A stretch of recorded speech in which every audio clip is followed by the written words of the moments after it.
अल्हम्दुलिल्लाह मेरे पूरे खानदान ने हज कर लिया। इंशाल्लाह मेरा भी नंबर आ गया, मैं भी हज पे जाऊंगा। माशाल्लाह। तुम भी चलो। तुम कब जाओगे हज करने? पैसे हो तभी तो हज करने जाऊं।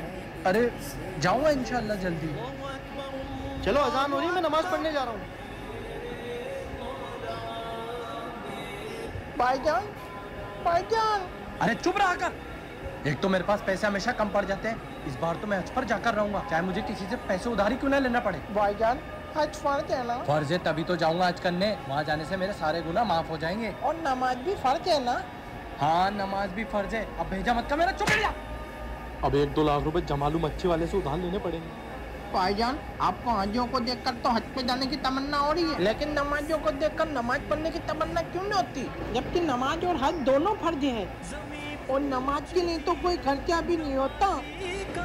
अल्लाह हम सबको 5 वक्त का नमाजी बनाए।